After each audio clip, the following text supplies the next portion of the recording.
Découvrons ensemble le logiciel de Assinaqua Salt Azeco. Après le démarrage, une référence qui correspond au numéro de série, qui est le même d'ailleurs à l'arrière du boîtier. D'emblée, une mise en sécurité, afin que l'eau ait le temps de circuler dans les chambres d'analyse. On ne mettra pas en route l'appareil. Ici, on peut l'annuler. Et d'emblée, bien évidemment, là encore un système de sécurité. Il n'y a pas d'eau qui circule dans les chambres d'analyse. On va le simuler tout simplement et revenir ainsi à la programmation. Un écran type touch qui permet de visualiser en couleur le dosage chlore au redox ou chlore libre, pH bien évidemment, que l'on va pouvoir régler directement, et puis également d'autres éléments d'affichage que l'on va regarder en détail, mais notamment le niveau d'eau, le niveau d'algacide que l'on veut mettre, la régulation de la température. Allons à présent dans le menu principal, menu de configuration qui permet de choisir la langue, qui permet de choisir également le volume de la piscine que l'on va avoir et de le régler, le temps de filtration que l'on souhaite et les plages de filtration auxquelles on souhaite faire travailler notre installation, 24-24 ou alors ici 8h, 16h. En cliquant bien évidemment sur les horaires, vous allez pouvoir les changer. Le temps de backwash que l'on souhaite mettre, ça c'est si vous avez une vanne électrique ou une vanne Besgo qui est pilotée directement par l'appareil avec une sortie tout ou rien. Retour au menu avec plusieurs écrans de menu jusqu'à 3, et ici la gestion du chauffage, que l'on peut valider ou non, hein, et ainsi on va pouvoir régler la température que l'on souhaite dans notre bassin, et ainsi piloter une pompe à chaleur ou un autre appareil lorsqu'il est équipé d'une entrée tout ou rien lui aussi. Le moment à laquelle on va pouvoir chauffer, on accepte de chauffer la piscine.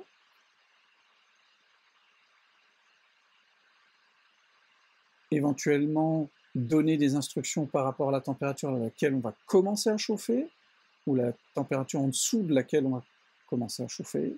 Ça, c'est notamment intéressant pour le pilotage de réchauffeur électrique.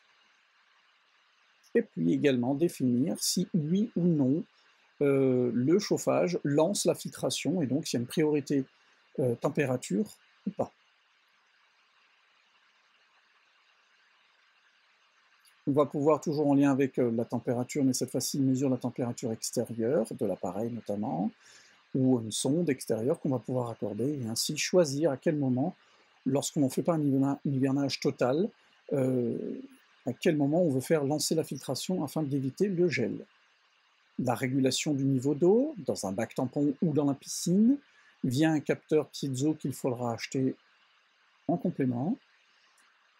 Et on va pouvoir ainsi définir les zones d'alarme, en dessous de laquelle il ne faut pas travailler, ou au-dessus de laquelle il ne faut pas travailler, en dessous de laquelle 30 cm par exemple dans ce cas, on va automatiquement arrêter les pompes. Au-dessus, là comme ici, 146 cm, donc 1,46 m de hauteur d'eau, on lance les pompes pour être sûr qu'il y ait quand même un mouvement d'eau. Et puis, 60 cm, démarrage et ouverture de l'électrovanne qui fonctionne avec un relais tout ou rien, 110 cm, 1,10 m, où on arrête l'injection d'eau. Des explications, lorsqu'on ne sait pas exactement le mode de fonctionnement du menu.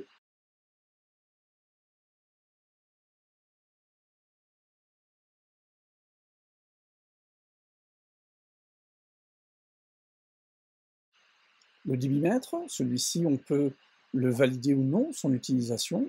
Moi, je conseille de le laisser. Et enfin, la temporisation de démarrage, ou la temporisation lorsqu'on a arrêté la filtration, afin d'avoir une sécurité et ne pas injecter directement sans avoir une sonde qui donne une information précise.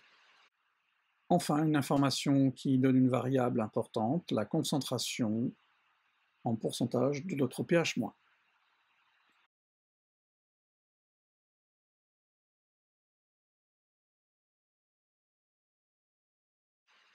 À présent, on va pouvoir choisir le type de sonde, une sonde chlore libre, une sonde redox, c'est la particularité de notre Assinaqua Salt, de pouvoir choisir entre l'une ou l'autre sonde, mais également de pouvoir travailler en temps. C'est-à-dire si l'une ou l'autre sonde ne fonctionne pas bien, on peut dire simplement on veut injecter tant et tant de millilitres par mètre cube et par heure. Ça permet d'avoir un mode de fonctionnement dégradé et donc de pouvoir par exemple dépanner un client si on ne peut pas changer la sonde aussi vite qu'on le souhaiterait. Le test des relais, qui est quasiment systématique sur l'ensemble des produits chez ASECO, qui va nous permettre de tester l'électrolyseur et savoir s'il produit bel et bien du chlore, tester la pompe pH, on la voit ici, elle tourne en bas, à gauche, l'algicide, même chose, à droite, le relais de chauffage, celui de la pompe de filtration, du remplissage de l'eau, et celui du backwash, qui permet donc d'alimenter et de contrôler si la vanne BESGO ou une vanne électrique fonctionne bien. On va pouvoir régler les points de sécurité, notamment un point de sécurité important, c'est celui d'autoriser par exemple 20 injections de pH, et s'il n'y a pas de modification de ce pH, d'arrêter l'installation pendant quelques temps. Un étalonnage, l'étalonnage bien évidemment de la sonde pH, du thermomètre de l'eau. Dans notre cas, bien évidemment, on ne peut pas faire le réglage de la sonde pH puisqu'elle n'est pas connectée.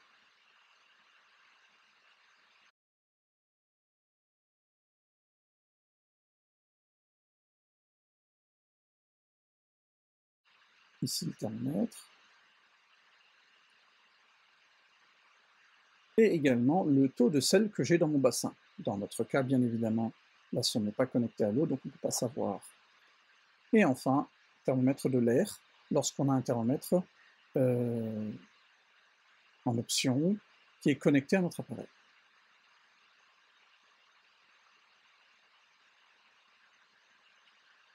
Voilà donc notre appareil présenté.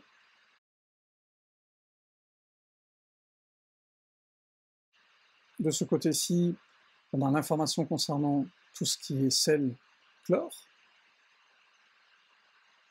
Ici, l'information et l'injection d'algicide, tant étant de millilitres par mètre cube et par jour.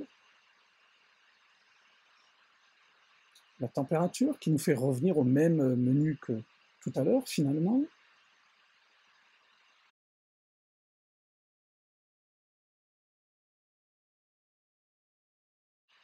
Et enfin, le réglage du niveau d'eau, qui nous fait également revenir au même niveau de menu de tout à l'heure.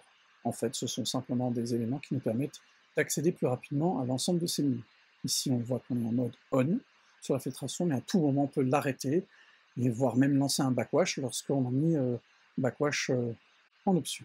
Voilà donc notre Asin Aquasalt. Sachez que l'ensemble des chez produits de chez ASECO travaillent avec ce même type de fonctionnement, et c'est ce qui fait que lorsque vous travaillez avec la marque ASECO, vous n'êtes pas gêné pour passer d'un produit à l'autre, qu'il soit oxygène actif, régulation chlore ou électrolyse OC.